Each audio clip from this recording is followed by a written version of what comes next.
Hello, ladies and gentlemen. Welcome to Obsessed with the Game podcast. In today's episode, we have Pierre.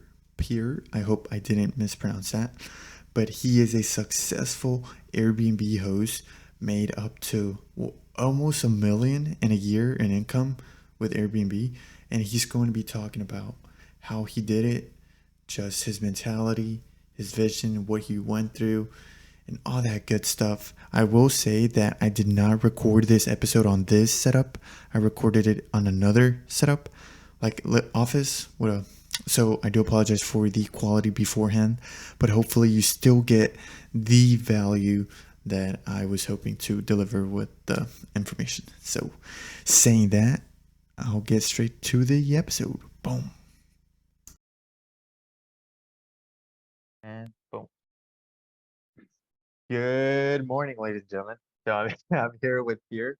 Uh, yeah, welcome. Man, thank you so much for having me here. We're gonna have a great time Yeah, talking about a Pierre. lot of things. Pierre's one of the hardest men to get in contact. He's like so busy, and and yeah, it's been pretty hard to get him on, but we finally got him here, and we're gonna get some gems for you guys. Awesome. So So let's throw those questions. I'm yeah, so ready. Pierre, for the people that don't know you, what is it like? What's your full name? How do you pronounce it? And what is it that you do? So I go by Pierre, but my actual Pierre, name is Pierluigi Pierluigi. Ramirez, and I do a lot of things that have to do with real estate. I do primarily Airbnb, and that's how we actually met when we're trying to go and see what's going on with the Dallas Uh, Airbnb situation with all these in-laws and laws that are coming up with. That's how I met George. And what I do also is just now starting a new business, which is home remodeling.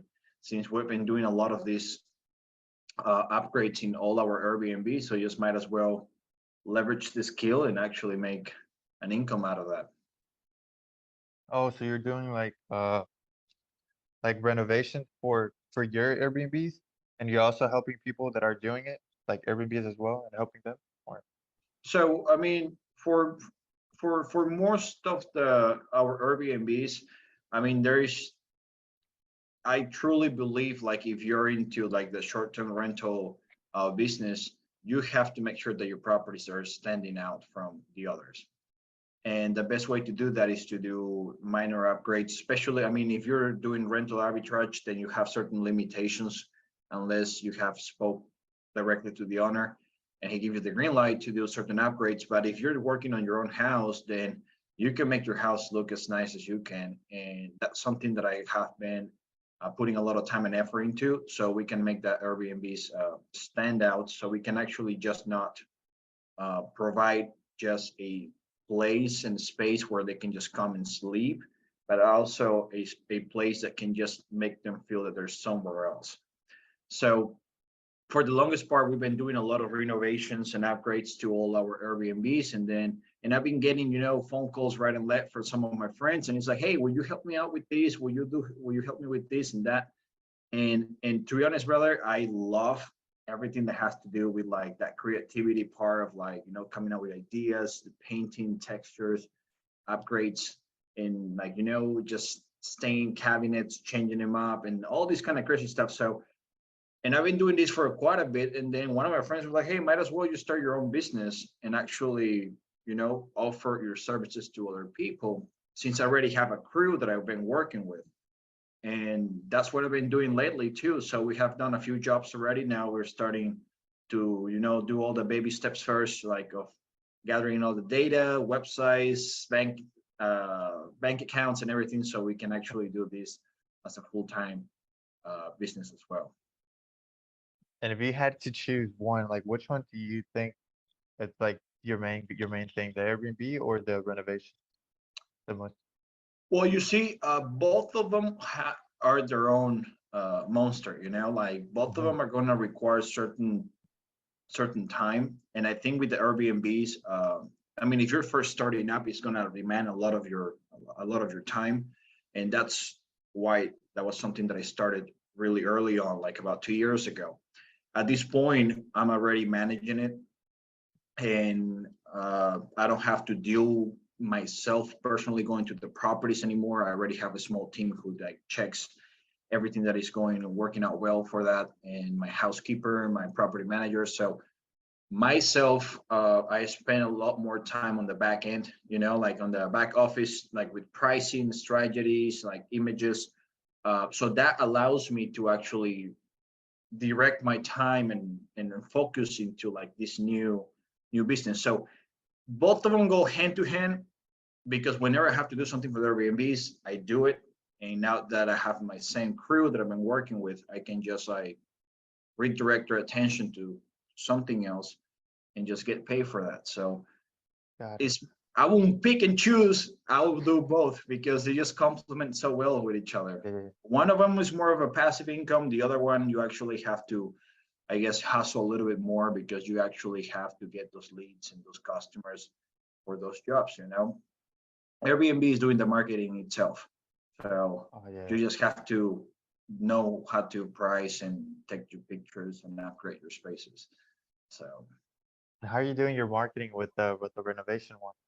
well, that's the thing. Like, I mean, we have, done so Refer. much research about like just Airbnb and other courses before. I used to be a coach too for personal training. So I have done so many courses for marketing, Facebook ads, and all these things. So now I'm just like trying to like sit down, map out everything, and see what kind of tools that I have learned from before I can utilize it for this business. So far, I'm just doing jobs for my friends because I'm still trying to get to learn what is the protocols and licensing that we need, and all these like insurance and everything else. Because like I said, one thing is do it for your friends, but once you start getting into like the actual business of that, you have to make sure you're well protected, because there's no need for actually just pretend that you're doing something that you think and then getting a big problem with like lawsuits and stuff like that. So Yeah. we're still brainstorming on that. Got it. So let's bring it back to the young peer. So where are you like originally from? I'm from Peru. I moved Peru. here, yeah, South America. I moved here when I was So 16. 16. And Yeah, did you move to Texas when you were yeah, 16? straight Straight to to Texas? Plano, and I've been here since day one. I haven't moved not even outside of the city limits. I've been living here for the my entire life since I moved here. Well, well, you have traveled though, right? So like, it's not like you're just staying Oh yeah, down. yeah. It's You not went, that I yeah, live in this bubble. yeah. I, So he I I has like traveled. I like to travel. I like to spend some time, visiting places. But I'm a workaholic too. I have to admit it. I do enjoy to work and just staying busy. Um, I feel like I truly enjoyed. I think it has to do something with the alignment of like following your passion. I have never been into real estate. If I would have known better, probably would have been a career that I would have executed a long time ago. It was because of some of my customers, clients that I had to personal train, and they were involved in real estate. And then, from small talks to actually sitting down conversations, that how things started getting to become more of a thing for me, where Got it. before I was just only focused on personal training and just health overall. And I do that. I mean, I still do that, exercise it on myself and some of my friends, that still help out with their health, but now it's not something that I'm constantly doing 100% as a career. So did you start that coaching like health when you were 16, or Yeah, I how mean, does that? it was 2 years after I got my certification in 2016. I moved here 2011. So it was a few years later after I graduated from high school. Um, I wanted to go to school for physical therapist. And during that time, I was still studying for my certification and everything else. And it was just a matter of like one interview that made me take this path of entrepreneurship, because how everything started was that when I got certified, I'm not gonna say the name of the gym, just just Yeah. to keep it anonymous. Like I don't want to Yeah. Yeah. just I know. talk crap about a gym because I've been there for 10 years. Now I'm not a member anymore, but however, um, I got my certification. I went there to get my interview, and once I saw the price breakdown of how much they were charging their clients in exchange for the time that us, the trainers, were going to actually invest with them, right? And how much we were getting paid and how much they were offering to the client, it was just a ripoff. I mean, these big corporations are just there to make money themselves. They don't get trainers don't get paid enough for the services, and clients are just getting a ripoff for the most part. So Right. I was like, you know what? I just can't stand this. Like, this is not ethical to me. It was just too much money for a little bit of a time, and then the guy doing the work wasn't getting compensated for it. So I decided to start my own brand. And I remember it was Pierre Ramirez Personal Training. That's it. A simple logo I found in Google. I customized it a little bit. I got my friend to tweak a few things. Um, and next thing you know, I'm dropping out of school. Like I couldn't do it anymore because I had some clients, and College? I used yeah, college. Oh, got it. Yeah. I was going to college. I was on my second year already, and I was like, you know what? I feel like I can't just not balance these things anymore. It's either and I know there's a lot of people out there that actually work, have families, and go to college and everything. It's not an excuse, but to me, it was more of a dedication, and I felt true passion through creating my own thing, and it felt like I don't know if I've ever happened to you when you find something that you like so much that you become obsessed with it. So Yeah. you Yeah. dream about it, you sleep with it, you wake up and you keep thinking about it. So the process of creating my own business was exactly like that. It was just so addictive that I was always thinking about it. I was going to class, I was thinking about like how I can market, even though if I didn't know anything. And I had to make the decision of like actually stepping out and just fully focus on my own thing while I used to still work because of course I needed money to fund my dreams and everything else. And I think that was the first step. And it was a very scary process to, especially when you have your parents and they tell you to go to Yeah. school all the time and that's the solution for them and come Did you back have home. any did you Uh-huh. have any flashback from them? Like from them telling you, "Oh, Peter, don't do this," or I mean, they were always very supportive when it came down to like follow what you truly like, but my dad was like, but always just be mindful, having a degree is always going to be a backup point.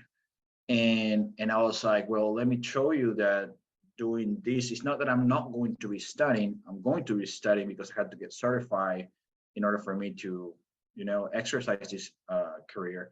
But it's just going to be through a computer. It's a different kind of learning experience than going to a college. And he's like, okay, as long as you're studying, you're becoming knowledgeable about what you want to do, fine with it. But I mean, of course, the very first time when I came home and I was like, hey, I'm not going to school anymore, it was just very dramatic for them. So, but I have to say something though that I mean, it took me a while to make that decision because I didn't want to let my parents down, and neither I wanted to make a decision just because I felt like that was the easiest route. You just have to be fully in love with what you're about to do. If you do it for the money, and that's something that I tell everybody, if you do something for the money, sooner than later, you're gonna quit. Because when money's not there anymore, then there's no passion that is gonna keep you pushing to move forward. mm, And that's why you see in a lot of entrepreneurs that they just copycat the business model of somebody else because of their money, even though they're not passionate about it. And next thing you yeah. know, I mean, sometimes it happens, and people learn the wrong way and the hard way sometimes. And once they start seeing that the money is not being produced, and you start getting stressed out and angry, and that motivation and that clarity that you had at once at first is not there anymore, because the main factor that you decided to do the business was money, not because you truly loved it. So I think that's the fire that will keep you pushing towards your dreams. If you truly do something that you're passionate about, something that you truly enjoy, whether things are going right or wrong, you're just gonna keep doing your thing because this is your life. This is you. You know, it becomes one. Did you Mhm. had any mentors like when you were starting, like guiding Yes, you? yes, yes, yes, yes. I have signed up. I mean, I'm super into if you I mean make your own research. That's what I have to say. Research, don't just buy a course, Yeah. Google and just buy a course out of anybody, because nowadays with like these social media platforms, anybody can create a course, anybody can do anything. Just make sure you do your research, and we have done. I mean, you bet my business Yeah. partner Sean, and with him we have spent so much money. I cannot maybe like on training, courses, mentorships. We have spent probably close to like 60K. Yeah. And for a lot of people, I mean, to be honest, it's a lot of money. $60,000 worth of trial and error is a lot of money, but that's exactly what people. I think that people need that education from people that have been already in your shoes before. Because if I happen to be teaching this to somebody else, I'm already saving you $60,000 from the jump start. I don't want you to make the same mistakes that I made before, right? So I think that mentors are really important. We have a few who has taught us a lot about business perspective and all these things, and yeah, I mean, as the day of today, I think I have people. I like to surround with people that are just smarter than me in a lot of ways, so I can actually learn when I talk to them. And I think that's a cool thing. I mean, people sometimes feel intimidated by hanging out with people that are like out of their, like, Yeah. I Out don't of know their how you have to say, league. like, it's Yeah. just when you make you feel a little uncomfortable. But I learned to be comfortable being, you have to learn being comfortable being, you have to learn being Yeah. comfortable Being uncomfortable, right? being uncomfortable, you know? Yeah. And sometimes for the longest time, sometimes I feel like I was not enough to be hanging out with them. But the more you actually think about it, it's like if they allow you to be in their circle, man, take advantage, because not a lot of people are just nice enough like that. People are very close up when it comes down to teaching or information like that. So very Is, happy about that. is there something you do to like help with that when you feel like, you're trying to get, like, because everybody knows that you have to get uncomfortable to grow, right?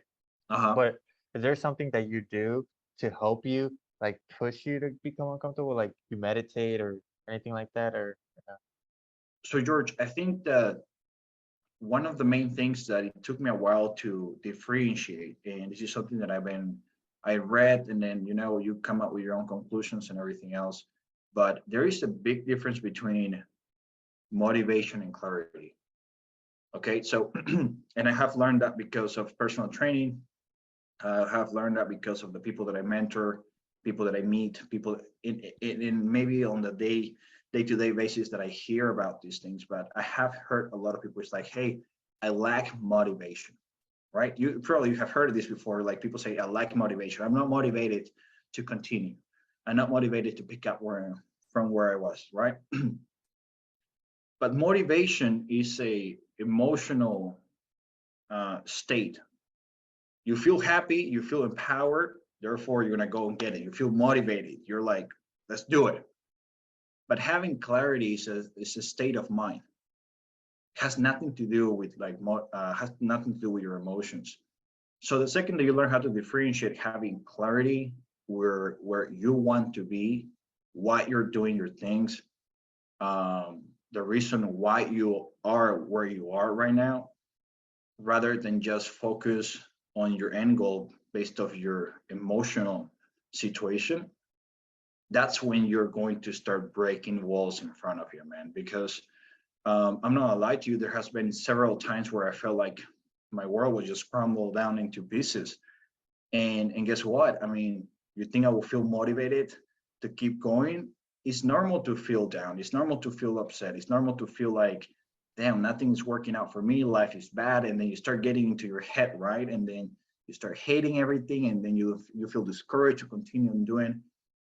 But if then you take a second and you think about the reason why you started it, and Mhm. here's the and that goes back to what we talked about first, right? If you're doing this because of a passion, of money, or what's the why? Maybe you're doing this because of your family or things like that.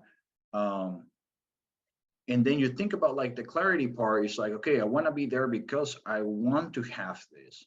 I want to be successful because this is my end goal. I want to be able to provide to my parents. I want to be able to have that financial freedom that I never had growing up, you know? And then you start reasoning, and then you can actually set yourself back in place despite of all these negative emotions, because once you start becoming more focused on in tune with where you want to be and the reason why you're doing this, again, having the clarity of the path that you want to be, then everything else, the stress and the negativity, it's like almost you become repellent to it. And I'm not gonna, I mean, this was something not easy to do. It took me a while to actually get to a point where, like, I mean, if things are going sideways, I just let them rock. I'm gonna help it as much as I can with the things that I'm in reach.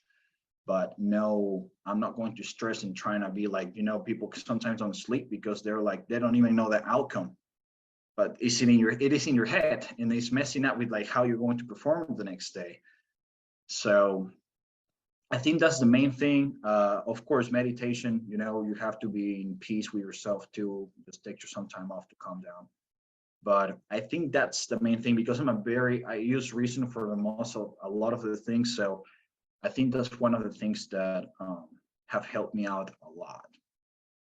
I like And that. once you know your why, and I know this is probably like a very Yeah, it's a question that generic. you Yeah, everybody right. It's says. like what's your why? And a lot of people are like, oh, because I want to be rich, or I want to have fame, or I just want to have money, or I just want to be able. But I mean, to break down this question, you have to do a lot of intrapersonal like breakdown, like the reason why there is a reason why you decided you act the way you do, and this that you want to reach that goal. In my case, is my family.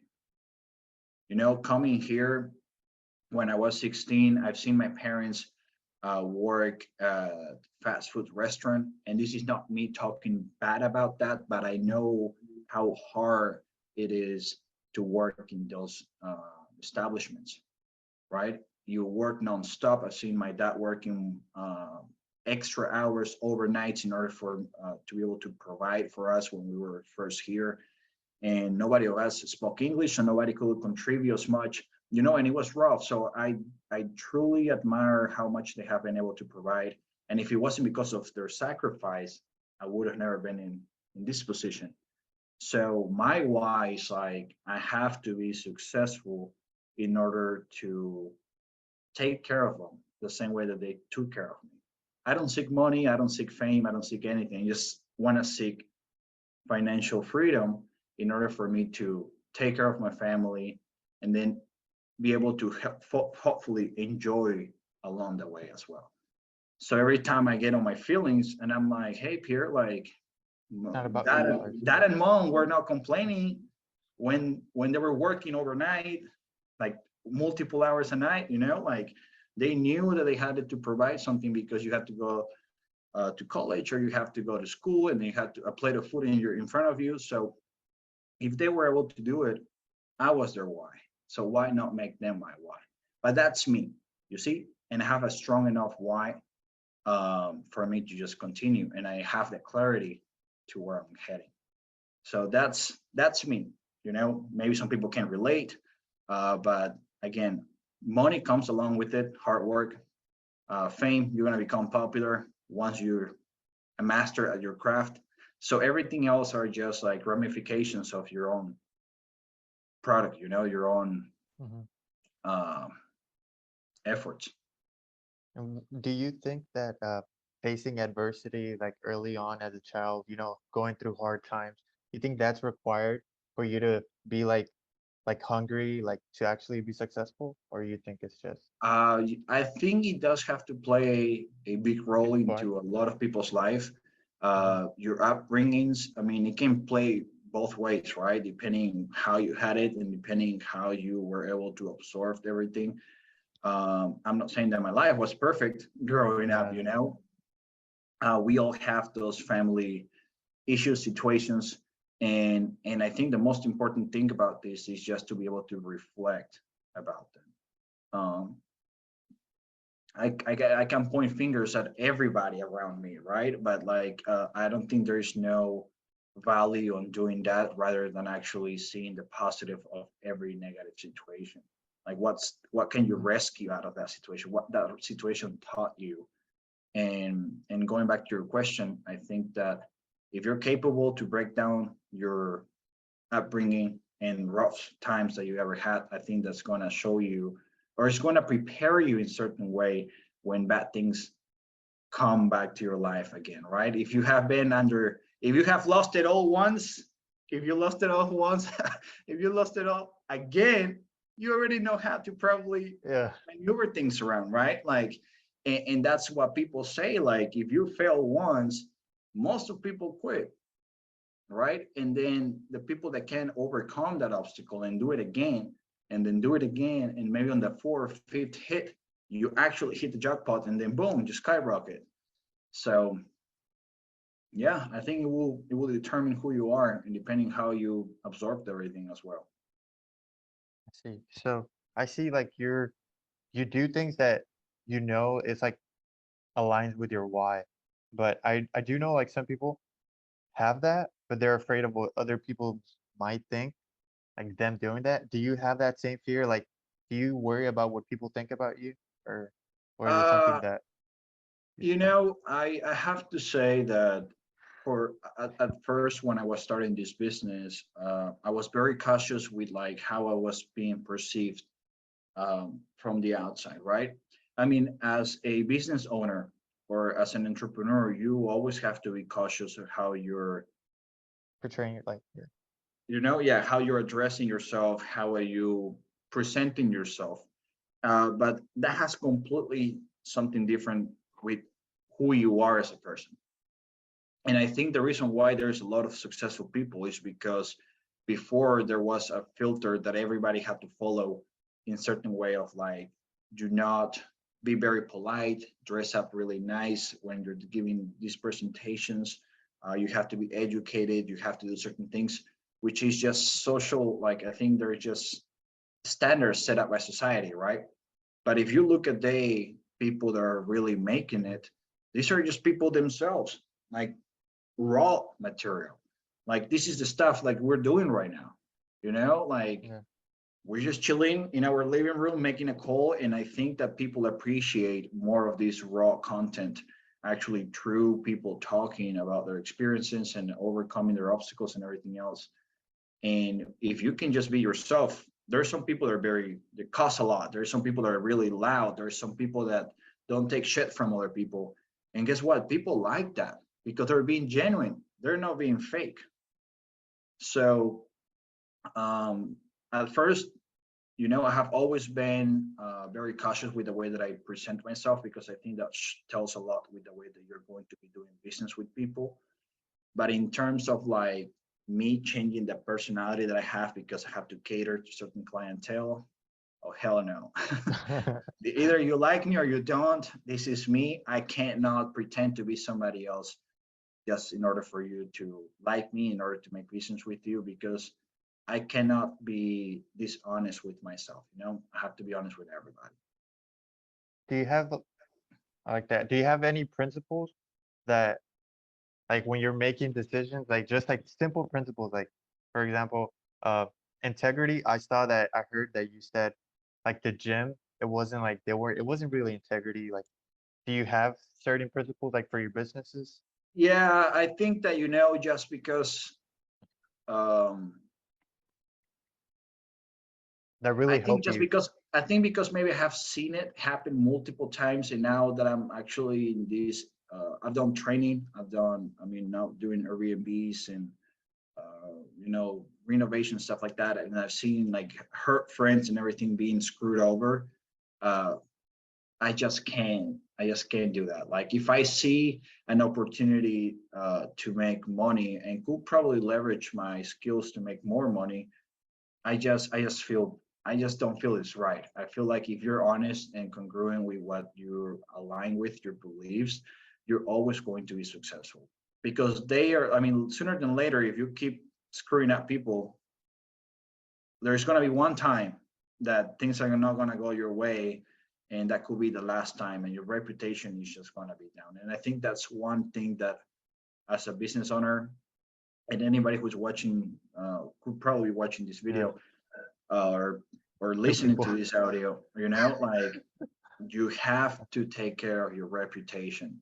That's how what I have always talked about. Like if you're a trainer, don't sleep with your clients. That's gonna ruin your reputation. And you see, and I have heard a lot of that.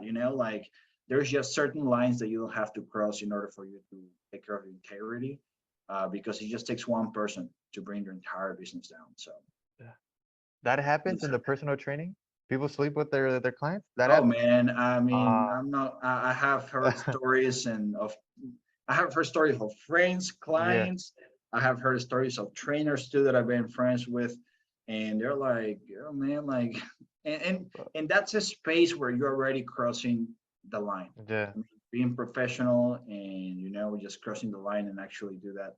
You never know how things are gonna go, and it just takes one person to say something or to Hmm. create a deal out of that, and then you're finished. How are you gonna back that out? Yeah. So Y- you have to prioritize what is your goals, like either you want to do this or you want to do this. But that's why people say you can't not have both sometimes. Got it. And just to wrap like stuff up, if you could go back to your like younger self, the 16-year-old, like what are things that you would tell yourself like, hey, get these skills and learn this, or like somebody who comes from another country and is young, like what steps would you say are like the good things? I think if I happen to see little Pierre, Yeah. um, something that I would tell him is not to be afraid, not to have fear. At this point in my life, um, I don't think I would have reached this Success. success, and I don't think I'm all like mighty Pierre and Yeah. everything. There is a Yeah, lot he's of humble. like I'm a lot of like I'm a long way from where I want to be. But the little success and the things that I have been able to accomplish is because at some point I start losing fear. Like and it has to do with risk, right? I mean, you have to take precautions when you're trying to invest, when you're trying to create your business. But I think a lot of people are just afraid to fail, afraid to lose, afraid to make mistakes. And and if I happen to see myself, it's like, hey, Pierre, like, don't bother if you don't speak like fluent English. Just talk, just say it. Yeah. Don't be afraid if you have 5 grand in the bank account and then you want to really start your own, I don't know, like soap uh nature, like like your soap company, and it takes Yeah. 3 grand to get you started, but this all your day, like your life savings. If you don't start now, when will it be a good time for you to start? There's no perfect time by the time that you actually decide to execute your idea. And man, I feel like for the longest time I had this fear of like, what happened if it doesn't work out? What happens if I do this and I lose money? Well, guess what? Like, man, money is something that you can make again. Okay. You lose, and like I'm telling you, we spent $60,000 worth of like mentorship, and it has been an investment because it has contributed us back, right? But if you have, and when we first started the Airbnb, this business model. When you launch your first Airbnb, and then you have 5K or 10,000 or 20,000, depending on the property you want to do. What if it doesn't work well? Yeah. Right? You have that fear. It's like, man, I'm investing $20,000. They took me maybe 2 years or 1 year to save, or maybe I'm putting it all on credit cards. All right. And I'm buying all this furniture and I'm getting into this business, but what if it doesn't work? But what if it actually skyrockets and it works well for you? So people are always on the negative, you know, Yeah. and just expecting the worst. You should, yeah, I mean, you can fail, but and then if you fail, you have time. Time is something you cannot recover. So if you spend 10 years waiting for that specific time when you should have done it a long time ago, you cannot go back in time. You see, this is me talking to myself. It's like I cannot go back in time and tell myself these things. But if you're listening Yes. to this or you're watching this, I mean, if you have the money or the idea to do something, man, just do it. If Yeah. you fail, you go back to work or you back to step one and then you redo it and you learn from your mistakes and you do it again. Like, Just to simplify it, let's do step by steps because I know I like that. I know people like that too.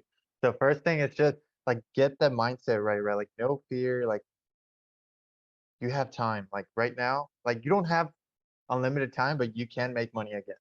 So yes. fear. And what steps would you say? Would you say like pick what you're passionate about and then So I, dive into that? so before you even become before you get to the mindset of not having fear, I think that you should have your passion figured out. Passion, fear, that. Yeah. You first things first, you need to know what you want to do. Like if you don't know what you want to do, then it doesn't matter if you're fearless. If you pick ideas from somebody else and then you execute it, but this is something that you don't like, then you're gonna end up in the same hole that a lot of people do. Like I've What seen if? and I have met friends who are like very passionate about these all these nature lotions and soaps and shampoos and perhaps they know how to make it. I've seen a lot of people come up like because I enjoy going to what is this place called Dallas farmers market where Yeah. there's a lot of like big small like entrepreneurs coming up with these things and next thing you know they come up with an idea and then it took them only $500 and they're making their soap in their garage and but that's something that they truly like. They like about like like all these like health I mean self-care uh very no all these crazy stuff they put chemicals in their soaps and stuff like that. They want to just keep it as natural as possible. They're the passionate about. You have one. Now what is step two? Found you have to like make sure you invest in your dreams. Get the money Yeah. or get your savings, get a credit card, whatever. I mean, just take the necessary risk. Of course, I'm not telling you just dive in without knowing Yeah. how to swim, right? Yeah. And What? then, Yeah. What if you're passionate about like nature, right? And then the second thing is like research, right? Like find the industry. What do you say? Find an industry within that passion that makes money, or just you know what I well, of mean? course, I mean, of course, I mean, and here's my thing, right? I think because I have seen it, and this is something that a lot of people have talked me down when I became a trainer. Yeah. The first thing that I have heard, even from friends and people, just like, hey man, there's a shit ton of family personal trainers, and you, like, out of people that have been doing this for longer, and you can barely speak English, like, I don't know how that thing is working out.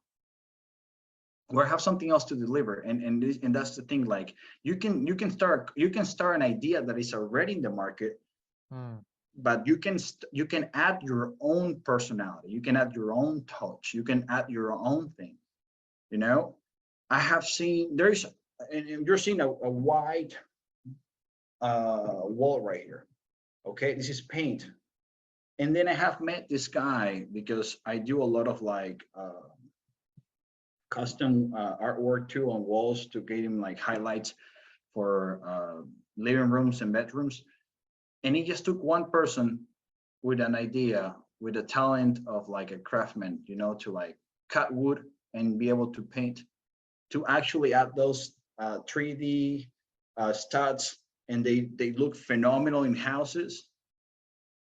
Painting and cutting studs and cutting, like wood is already there. Now somebody grabbed the idea, they're passionate about this creative side, they put it together, and then it's like, what about we put them in houses? And my friend and this guy is just making a lot of money out of that. Like he gets, like now he has a small team, and he does big walls. So these big mansions that they have like a white just blank wall, he comes in there and he does all kind of designs now. He has his own equipment and all. Okay. Oh no. Is that my Wi-Fi? Is that my Wi-Fi? Got it. Got it. Can you hear me? Really? Okay. Yeah. Yeah, There we but go. so I So, think that, yeah, I mean, I mean, of course, find something that will passion, give you money, passion. pa passion, and then the money, something that you can make money in your passion. Yeah. Got it. And then, Passion. yeah, find your passion, something that interests you, something that you like, something that actually makes you feel obsessed. I don't know if you have heard about this, but the second that you become obsessed with something, an obsession is a big word because it can be good, very good, and very bad too, you Yeah. know? So if you're obsessed, that means that you're just thinking about that all the time. It's like, how can I create new ones? And you're brainstorming and you're drawing and you find yourself talking about it and just doing like stuff about it. Then you're obsessed with that. You like it, truly enjoy it. Okay, now see how can you take your idea and, and do something new that is not there yet. You know, this something like these renovation things, man, I'm taking my time because I want to bring something that hasn't been out there, and I'm doing my own research. And like you said, there you go, some research, Hmm. something that can make you money based on the time that you're going to invest, and something that is going to be like, oh wow, I haven't seen that before. I want it, right? I want to have that. I want to learn from that. I want to have that because think about it, like if uh, you never know, and that goes with like people, like most of people buy things or want things not necessarily because they need it, but because it looks nice, it gives them certain presence, it fulfills them or certain things. Purchases, and this goes down to sales, all purchases are made based of emotion facts. Yeah. You don't go logically by, I mean, unless you're going to buy a tool or something that for a fact you need a hammer, right? To hammer a nail, that's a fact, you need it.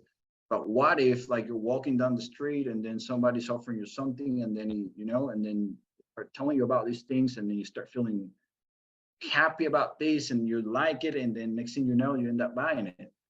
And then you justify it with logic. You're like, hey, yeah, I bought this I because, bought it because I really yeah, need it. It's like my air fryer is not good enough. This one looks yeah, more nicer. This one likes this and that. And guess what? You justify so you yeah, don't feel bad about spending the money. But that's the thing. So I think it yeah, goes hand to hand with that. But yeah, man, like I think that's the process with myself. And I feel like if there's anybody out there, coming from as an immigrant, yeah, because that's exactly what I am. I wasn't born here.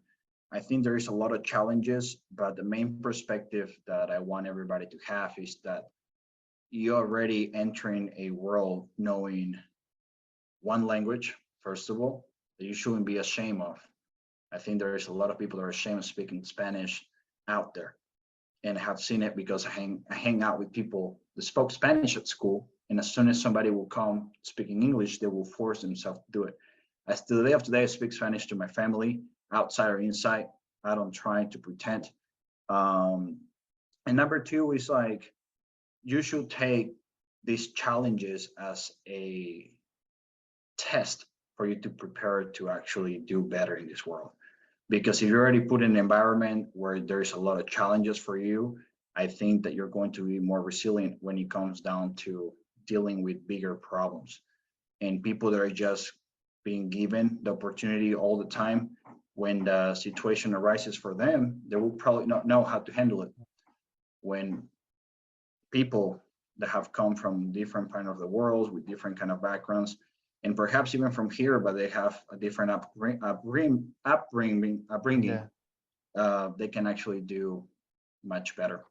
And they have So nothing to lose too, right? Like you're already coming from like nothing. You're starting at nothing. So like the worst thing you could do is just go back down. just go back. Yeah. And that's Yeah, something I refuse 100%. every single time. Yeah, Every single time there are things going wrong. And because life is not life is not going to be pretty all the time, you know. And when things are going wrong, man, you just have to think all these steps that you climb on that ladder to get here, and is it going to be worth it just to let it all crumble down and go back to step one? That's a hell no for me, because I've sacrificed too much.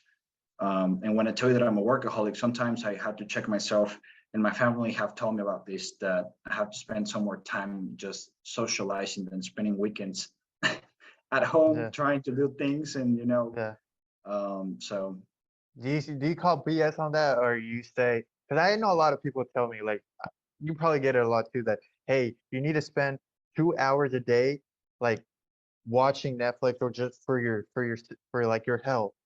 But let's say you enjoy working all day, like it doesn't fuck up your health or whatever. Do you believe in that, or do you believe that you should be giving yourself?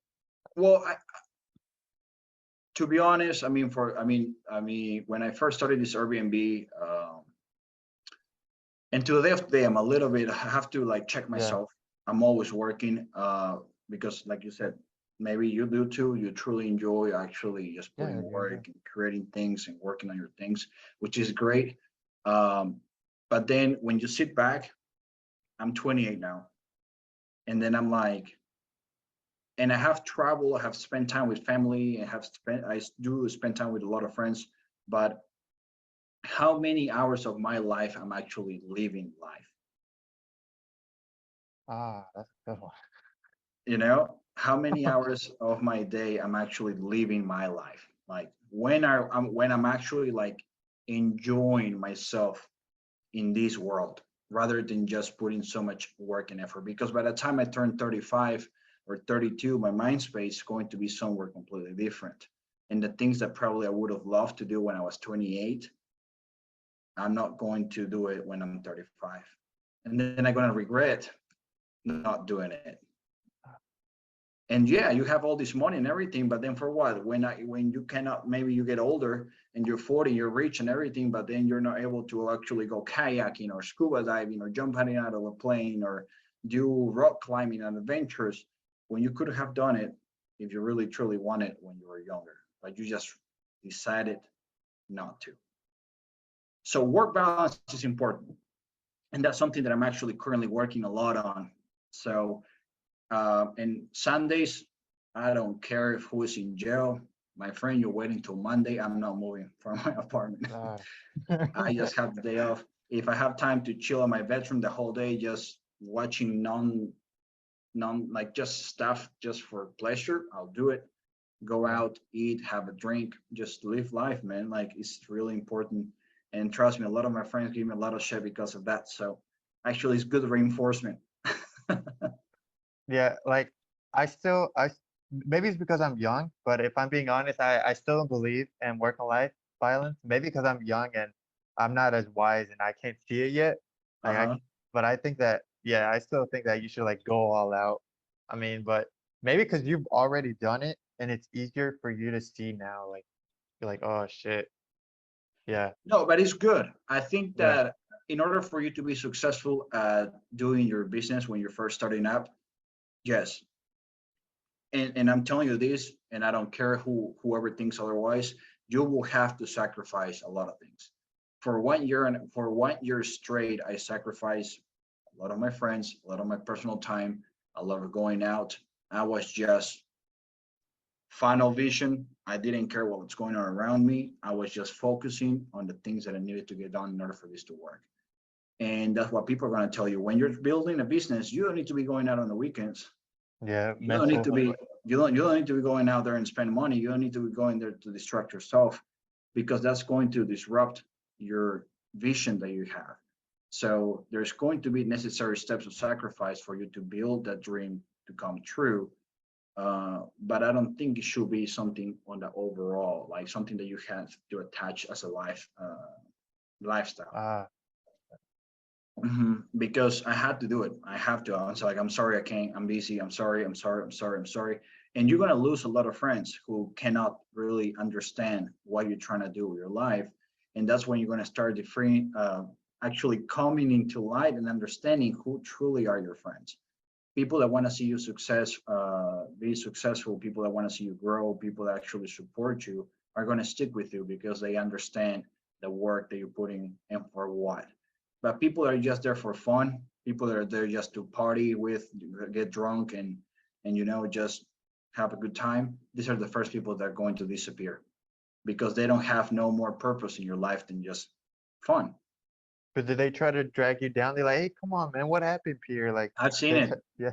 Huh? And trust me, like, I mean, for whoever is watching, listening to this, you know who you are. But Yeah. I have lost friends. That to the day of today, I mean, we're still in contact and everything, but it hasn't been the same as before. And I'm totally okay with it because if they cannot understand the reason why I had to sacrifice time, my personal time in exchange to build what I really wanted to build, then you're truly not my friend. Like you don't appreciate, you don't support my vision. You just want me to be there for fun. But what if fun is not everything for me, you know? Got it. So we're gonna leave it at that for you guys. So just a final recap: passion, and you're gonna have to sacrifice. There's no way around that. Yeah. There's no way around that. Yes, hell yeah. Okay. So yep. Thank you guys for watching. This is Pierre. Oh, socials like what are your IG? Oh, Facebook. y'all come follow me on Pierluigi, PIERLUIGI_RR on Instagram and Pierluigi Ramirez on Put it Facebook. on the description. There Yeah, we and he also has if you're interested in Airbnb, which is like a fun industry, he has a course with his partner Sean. So check it Yeah. out. Yeah, guys. So thank you guys so much for watching. See you guys on the next one. All right. Peace. Awesome. All right. Lately I've been feeling like a renegade. Somebody save me. Standing in the midst of the crowd.